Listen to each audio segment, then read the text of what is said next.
Conta quem era o Rafael. Quem era o Rafael? Que tipo de homem era o Rafael? Que tipo de marido era o Rafael? Ele fazia você sofrer como? Pode ficar tranquilo, Rafael. Depois você vai falar dela também. Você vai falar mal dela também. Quem era o Rafael? O Rafa, ele era uma pessoa assim, como homem, uma pessoa trabalhadora, não deixava faltar nada dentro de casa. Porém, o mais importante naquele momento faltava para nós, que era a presença dele, tanto como marido para mim, como pai para os nossos filhos. Então ele, de quarta a domingo, ele não tinha um casamento, ele não tinha uma família, ele não era pai. Ele vivia no mundo de futebol, de churrasco, de amizades, de bebidas. Então assim, na quarta-feira, em torno das 6h30 da tarde, ele já chegava em casa rapidamente, arrumava as coisas dele e saía correndo. E nisso ele não tinha horário para voltar. Esse Rafael se manifestou quando? Quanto tempo depois do casamento ou foi desde o início? Foi desde o início. No comecinho ele era um pouquinho mais tranquilo, ele ficava um pouco mais próximo da gente, de mim. Só que conforme o tempo foi passando, os anos foram passando, ele foi deixando isso ficar mais agravado. Ele não tinha a responsabilidade de um casamento. Ele era marido só de segunda e terça. Quarta, quinta, sexta, sábado e domingo, ele já não era o meu marido. Era como se ele morasse numa pensão, ele ia lá só para dormir.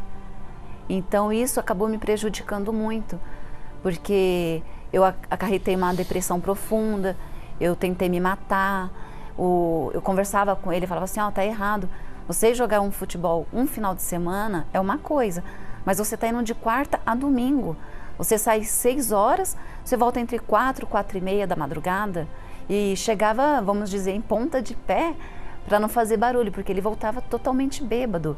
E nisso ele se trancava no banheiro e vomitava. E eu queria entender por que ele estava fazendo aquilo. Só que eu não estava conseguindo, porque assim, aos meus olhos, eu estava sendo uma esposa perfeita. Eu lavava, eu passava, eu cozinhava. Ele chegava do trabalho, eu estava na porta já esperando ele com a janta pronta na mesa. Levava a comida no prato para ele, toalha no banheiro. Então assim, tudo que eu poderia fazer para não deixar faltar nada, eu estava fazendo. Só que a preferência dele, a prioridade dele era os amigos, a bebida e o futebol.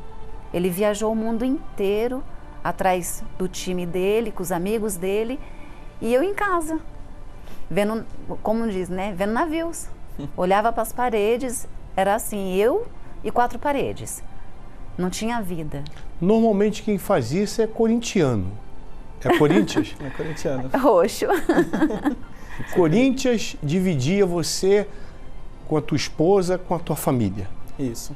Eu, assim, meu programa era baseado, assim, fim de semana ou durante a semana era baseado no Corinthians. Eu lembro que teve festas familiares de primos, de festas importantes, eu ligar para minha mãe, ligar para a Kelly e falar assim, não vou, vocês me representam que eu tô indo pro estádio. Aí eu não era de torcida organizada, não era nada. Mas eu queria ir em todos os jogos do Corinthians, eu ia. Vamos falar um pouco da Kelly. O que existia na Kelly que te incomodava, que te aborrecia, que te perturbava? Qual era a conduta dela, o comportamento, o linguajar? Havia alguma coisa que naquele momento você dizia assim, essa mulher me apurrinha, essa mulher me perturba, não me deixa? Ela era muito nervosa. Ela era assim, vamos falar assim, meia maluquinha, assim. Você tem que ficar em casa, você tem que... Cobrava muito. Em parte ela tinha razão, mas não era o modo correto de falar, né? Ela vinha muito na força, vinha muito na pancada de falar assim, você tem que ficar em casa, você tem que ficar com nossos filhos, tem que fazer os programas com a gente, não é só o seu time, não é só seus amigos. Então ela era muito nervosa, assim, extremamente nervosa, assim. Tinha vezes que ela ficava muito nervosa de eu chegar tarde, assim. Ela tentava me agredir, mas eu, nesse ponto, sempre respeitei a mulher, né? Então, quando ela estava assim, eu saía, não tinha muito contato. Então, eu não deixava chegar ao ponto, mas ela era muito nervosa, mesmo, muito nervosa. E em um momento, Rafael, você parou para pensar e se dar conta de que você estava se autodestruindo e destruindo pessoas? Não, porque eu achava que isso por exemplo, ela me conheceu assim, eu achava que falava assim, isso é normal. Eu via meus amigos faziam a mesma coisa, as pessoas do meu convívio estavam fazendo a mesma coisa com as esposas, né? Então, mas você acha que isso é normal, você acha normal que você sai do seu trabalho, você vai tomar sua cerveja, você acha isso normal. Você acha normal você ir até o estádio, ficar o domingo inteiro atrás do seu time e você acaba achando isso normal. Então eu não achava que eu estava fazendo nada errado. Eu não via motivos dela ficar me cobrando, de falar assim, poxa, você não é presente, poxa, eu gosto, eu quero isso. Então eu falava assim, eu trabalho, eu tenho esse meu direito. Não sei por que você está me cobrando. Então eu achava isso normal, bispo. Como é que você reagia diante dessa recusa dele em aceitar que ele estava errado, o Kelly? É complicado, né? Você ter filho pequeno, aí seu filho fala assim, mãe, tem festa na escola. Papai vai? Não, vai pro futebol. Então assim, era uma situação muito dolorosa. Só quem passa por isso sabe como que é. Você ter o conhecimento que casamento é um viver para o outro, né? E no meu casamento não era assim, bispo. Eu vivia sozinha. Eu me olhava e falava assim, caramba, cadê meu marido? Não está presente, não está nada. Então assim, teve festa, como ele falou, festa familiar, de importância. Aniversário da nossa considerada afilhada, ele não ir. Eu tinha que acabar mentindo para as pessoas para poder não deixar ele ficar com a imagem ruim na frente das pessoas. Então isso era muito complicado para mim. E o fato dele dar preferência a acompanhar os amigos dele, eu achava um cúmulo. Cheguei a conversar com algumas esposas e perguntava se isso incomodava. Elas falaram assim, incomoda, mas se eu pegar no pé acaba sendo pior. Então eu não queria aceitar ser igualzinha a elas. Eu queria ser diferente. Então nisso, conforme ele chegava tarde, cada vez que eu reclamava, que eu brigava, ele vinha chegando mais tarde ainda. Então nisso eu agredi ele verbalmente, falei várias vezes palavrões, cheguei a ir para cima dele também, cheguei a até machucar minha mão, eu fiquei uma semana também com o braço engessado, porque assim... Chegou a esse ponto de agredi-lo? Chegou porque eu não estava mais aguentando. Eu queria pegar ele assim pelos braços, dar um chacoalhão e falar, escuta, eu tô aqui, você não tá vendo, ó? Eu deixei minha mãe, deixei meu pai para viver com você. E agora você faz isso comigo? Então assim, o meu desespero era tão grande, tão gigante, que eu queria que ele notasse que eu estava ali, que eu estava vivendo para ele. O que mais doía, Kelly?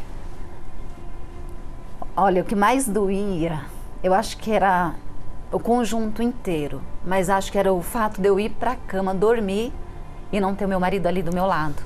Porque como ele trabalhava o dia inteiro, ele chegava em casa, a gente não tinha tempo de sentar e conversar. Então a única hora que a gente conseguia, vamos dizer, se aproximar, era na hora de dormir. Então esse fato assim era o pior para mim. Eu dormi sozinha. Porque ele saía, na quarta-feira ele saía às 6 horas da tarde, e eu ficava até 10, até 11, até meia-noite, até 1, e ele não chegava. E eu ligava, chamava, ele nunca me atendia. Aí quando eu chegava, eu falava assim, olha, eu te liguei. Ele, eu sei. Por que você não me retornou a ligação? E se eu estivesse morrendo? Para quem que eu vou pedir socorro? Aí ele pegava e falava assim, tá bom, vai dormir, me deixa em paz. Estou cansado. Mas eu não queria entender esse lazer que ele estava tendo fora de casa. E nisso acarretou também uma traição. Eu não sei, eu imagino que talvez a minha cobrança em cima dele fez ele partir para esse lado também. Mas quando teve a traição, e aí foi onde eu fiquei pior ainda, porque ali minhas lutas, que era somente com os amigos, com a bebida, com o lazer dele, teve uma terceira pessoa. Então, quando entrou uma terceira pessoa, eu falei, pronto, agora acabou de vez. Agora não tem como eu lutar. Eu tô lutando sozinha, tô dando murro em ponta de faca. Então, meu desespero foi cada dia aumentando mais. A pior situação era minhas filhas olhar pra gente e falar, mãe, papai não vem? Mãe, por que o pai não vem pra cá? A minha filha mais velha, teve uma época que ela chegou para mim e falou, mãe, posso te fazer uma pergunta? Eu falei, pode. A senhora e o papai tá separado? Eu falei, não, por quê? Parece, mãe, o pai não fica aqui. Eu mal vejo meu pai. Ele saía as crianças dormindo. Ele voltava as crianças dormindo. Então, o fato que o meu sofrimento deixou de ser só o da Kelly e passou a ser dos filhos também. Quantos filhos? Nós temos 4.